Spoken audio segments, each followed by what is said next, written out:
Deputy CM Pawan Kalyan ఇలాకాలో మాజీ CM Jagan కు అత్యంత జనాదరణ ఉందని వైసీపీ నేత జమ్మలమడక నాగమణి అన్నారు.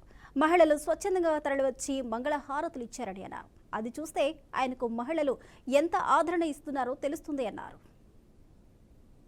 నిన్న జగన్మోహన్ రెడ్డి గారు మాజీ ముఖ్యమంత్రి వర్యులు వైఎస్ఆర్సీపీ పార్టీ అధ్యక్షులు నిన్న పిఠాపురంలో వరద ప్రాంతాల సందర్శనకై వచ్చిన విషయం అందరికీ తెలిసిందే. నిన్న వరదల ప్రాంతాలకి సందర్శనగా వచ్చినప్పుడు ప్రజలు ఎంతమంది స్వచ్ఛందంగా ఆయన కోసం వచ్చారు.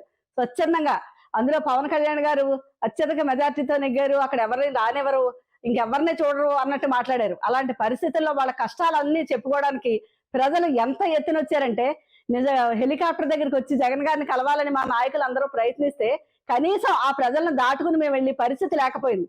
అంటే ఎంత మంది ప్రజలు ఆయన గుండెల్లో పెట్టుకున్నారన్నది నిన్న చూస్తే తెలిసింది. హెలికాప్టర్ దగ్గర నుంచి బయలుదేరి ఆయన ప్రజలు వరద ప్రాంతాలన్నీ తిరుగుతూ ప్రజలందరినీ మాట్లాడుతుంటే వాళ్ళు 2-3 గంటలుగా వెయిట్ చేసి అక్కడ ఉండి వాళ్ళు పెద్దవాళ్ళందరూ కూడా చెప్పే మాటలు, మేము జగన్ గారి కోసం మా దేవుడు వస్తున్నాడు, ఆయన చూడడానికే మేము ఉన్నామని 70-80 ఏళ్ళ ముసలాళ్ళు కూడా ఆయన కోసం ఎదురు చూశారంటే జగన్ గారిని ఎంతమంది గుండెల్లో పెట్టుకున్నారు. జగన్ గారు ఈ ఎన్నికల్లో విజయం సాధించకపోవచ్చు, కానీ ప్రజల గుండెల్లో మాత్రం ఆయన ఎప్పుడు స్థిరస్థాయిగా ఉన్నారు, ప్రజల గుండెలను గెలుచుకునే ఉన్నారు.